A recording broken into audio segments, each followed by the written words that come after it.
All right, I'd like to welcome Johnny Keefer here to the Media Center at the 2026 Valero Texas Open. Johnny, a little bit of a home game for you this week. I guess we'll just open it up. What are you looking forward to this week at TPC San Antonio? Yeah, I mean, just excited to be back here.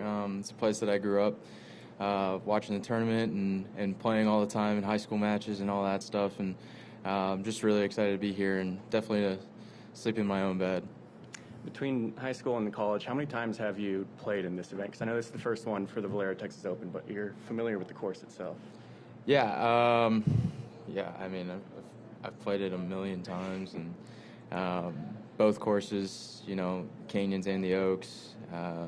Played it in college as well. We had one tournament on college, and have a lot of really good experiences out here, and just super excited to be out here.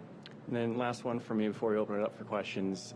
Top 3 last week in Houston, best finish you've had on tour so far. How gratifying was it to see that result, and do you think you can kind of carry that momentum moving forward? Yeah, I mean, this is a really tough course regardless of how you're playing. The wind can get up, as you guys can see this week, and you just got to hit a bunch of really good shots. So it's really nice to have some sort of momentum. Houston was a great week, especially after, the Florida swing, where I kind of struggled a little bit. And really, really excited for how last week went and going into this week, how the game's feeling. But it's just a completely different test and super excited for it. All right, we'll open up some questions from the media. We can get a microphone to you. We'll start here on the right side. Start. Hey, Johnny. Hey, congrats on the year so far. Thank you. What's been the most surprising thing that's happened to you in your rookie year so far? Honestly, the most surprising thing would be I actually hadn't missed many consecutive cuts. I don't know how many that would be, but I think I've missed only one consecutive cut in a row, and I missed 3 in the Florida swing. So that was a little bit surprising. The game felt really good, but at the same time, the third place in Houston after those cuts, felt really, really awesome. It just shows how unpredictable this game is, and you just gotta realize that each week is a different week, regardless of how you played the week before, and just keep trying to improve. So, I mean, just the constant grind that some of these guys have and the mental resiliency of some of these guys is really impressive. Go ahead. Johnny, what have you learned about this course from playing it thousands of times that you can kind of leverage this week, and how does that help you, if at all? You got to hit the ball really well. I think everyone out here knows that, so I wouldn't necessarily say I have too much experience, like too much more experience out here, other than maybe just a few, green reads, just some, just some comfortability off the tee. But outside of that, you just got to hit a bunch of really good shots. There's no faking it out here. You can't really, manage it too much compared to some other courses, but you just got to go out there, hit a bunch of fairways, hit a bunch of greens, and give yourself a lot of chances, just like any other week. And the process of preparing for a tournament and going through this week in general, how is it different when you're kind of on some familiar ground and at home and probably have some people around who want to connect with you? Yeah, I mean, I've got a great support team, and I've had a lot of weeks in a row already. So this week I kind of was able to take it a little bit lighter. I played 3 holes yesterday, practiced for just a little bit, but mostly just trying to, relax the body, relax the mind, come in super fresh and feel, a little bit more relaxed about this tournament than others, but in a way, like in a good way. I'm not beating myself up. I'm not grinding. I'm not, out here for, 4 or 5 hours every day, especially in this wind. A lot of tendencies can come out, and just kind of, you want to keep practicing, want to keep going, but kind of slowing myself down and understanding that, I'm going to be more mentally and physically prepared this week than maybe some others. Go ahead, Alistair. Hey, Johnny, coming off last week, your best result on PGA Tour, I think that came with a new putter in the bag and then potentially a new one this week. Just tell me what you're testing, what you're liking, what you're seeing with those. Yeah, it's not really much of a secret. The putter's been really good in the past, and just recently it, wasn't quite working as well, and just wanted to see something a little different, just comfortability-wise. Probably the worst thing that I could do is go out on the course feeling uncomfortable with a putter. So just trying to get super comfortable out there. It was nice to start seeing some of the putts start to drop, especially on Sunday last week, which was a big day. And and this week it's going to be the same thing. It's a little bit of a recency bias, but I putted somewhat well last week. I feel like I'm trending in the right direction. Nothing's set in my bag. Nothing's irreplaceable so far, as you can see. But yeah, I think I'm making a lot of the right decisions, just comfortability-wise on the greens. Come down here, front left. Hey, Johnny, over here. Any extra pressure you can get from being local, of course, can you describe how does that feel? Are you looking forward to that? Is it also motivating? What's the feeling? What goes through your mind on that? Yeah, I kind of had to do that in college a little bit. We had a college tournament out here, and you have a lot of friends, family. They're just like, oh yeah, big week. Like, you can win this week. You got it. And I mean, I just keep telling everyone, and I think they're all super supportive and understand it too. A lot of my friends, they understand that golf's really hard. It's not you can't take experience for granted, but you can also lean too much on it sometimes. And just being out here, having a support group that whether I do good or bad, they're out here for me and they're out here cheering me on. It's really really an awesome thing. So I'm really excited for it. I'm going to have a lot of people out here, friends, family. But that doesn't change the fact that I still got to come out here and play and do my job and have some fun. One quick one. San Antonio fans are unique. Some of them even describing them as crazy Hispanic fans, the Spurs. Do you expect, or are they any crazy Hispanic fans welcome at Valero Texas Open, supporting you?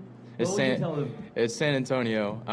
We have a really passionate crowd and fans, and I actually went to a Spurs game the other night, and it's just so much fun. I always love going to Spurs games, and I can only imagine what they're like this week. And I've been a part of the fans, so now it's kind of fun to be inside the ropes.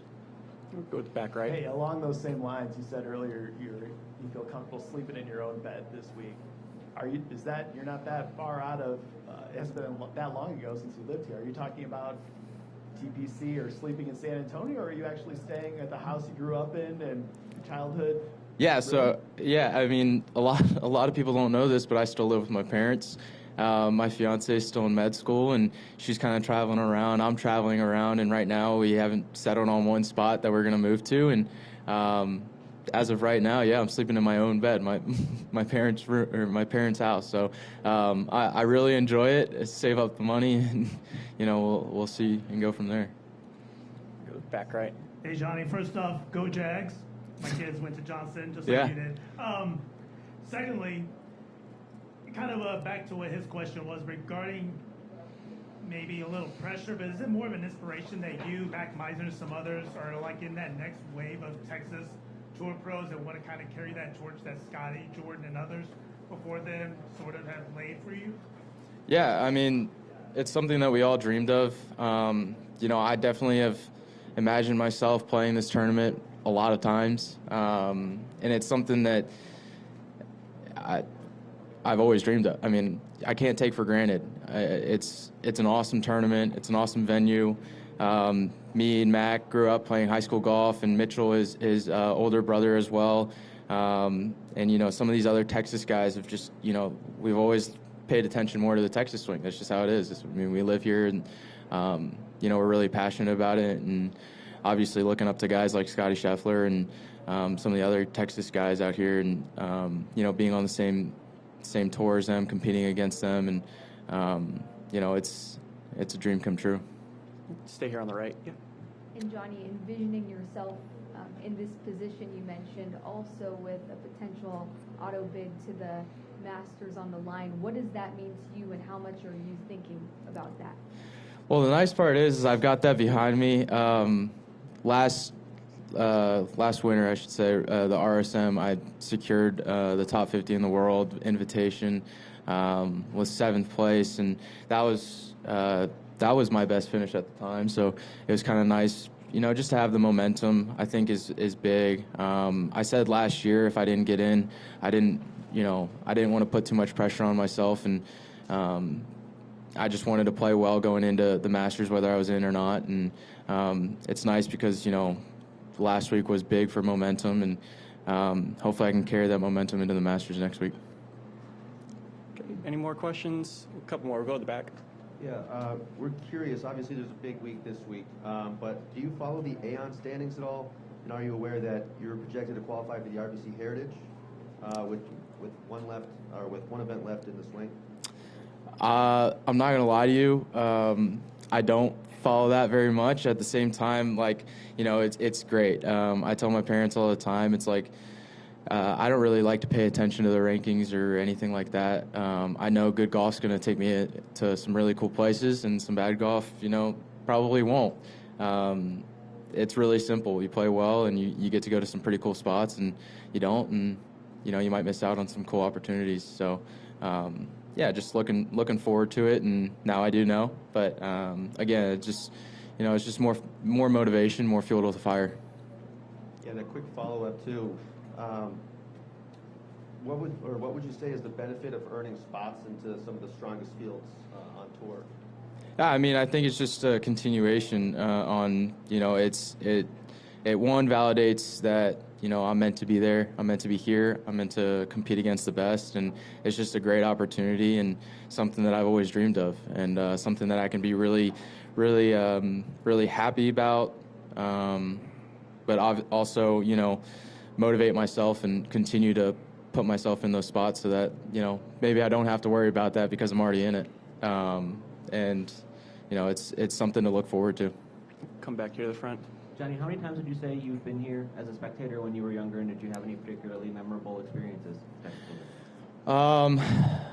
This was my first real big event that I went to. I went to Torrey Pines when I was really young. I lived in San Diego for a little bit, so that was another one that I was really passionate about. But this one was one where I was actually big into golf at the time, and I just focused and switched sports to my main sport to golf. So coming out here, getting to see some role models like, Jordan Spieth, Jimmy Walker, and some of these other guys, these other Texas guys that, I'd followed pretty closely, and see them in person. I've been out here, probably 5 or 6 times because, in college it's usually during the season, so I couldn't come down, but always followed it really closely anyways. All right, a couple more. We'll go to Adam and then finish up with Jake. Apologies if you already talked about this. Are you still living here? I am. Yeah. No, still living with the parents. It's nice not having to worry about, when I come home, going to get groceries, going to, take out the trash as much and stuff, and just doing my regular chores. But that's more just, them being nice and letting me stay in the house for a little bit longer than most. You know what your career low is out here? You have any real fond memories of playing the course? I'm hoping it's going to come this week. I'd have to say it's probably like 61 or 62. I can't say for certain. And do you practice much with Jimmy? Has he taken you under his wing a bit as you've come out on the tour? Yeah, Jimmy, actually, we went and took a little scouting trip to Augusta. We both have the same Insperity sponsorship, and we went during the Bay Hill week. And, we played 36 holes. He kind of showed me inside the ropes, kind of told me, some of the small nuances that you kind of learn from playing there over the years. And, he's a great guy. Just gotten to really, really know him. But there's a lot of other great guys out here as well. All right, go ahead, Jake. You mentioned Spieth earlier. Has there been any moments this year, especially in pairings, where you've been starstruck with any sort of pairings or just on and around the course? I think early in the year, I got some pretty cool weekend pairings. In Hawaii, I played with Hideki, which was really, really awesome. Played with Webb Simpson. And then the next week, I think I played with Adam Scott, Nick Taylor. I've actually played with Adam a decent amount on the weekend this year, probably 3 times now. Just a lot of really, really cool guys. I think the biggest thing that I've learned is that they're just normal guys. They're just, they play golf for a living as well, and they've been really good at it for a long time, and it's something that, maybe makes you change your mind about them when you're outside the ropes, but then when you're inside and you're actually talking to them, they're just normal dudes. So it's been really cool to kind of learn and talk to them. Awesome. Well, Johnny, thanks for the time. Best of luck this week. Yeah, appreciate it. Thank you.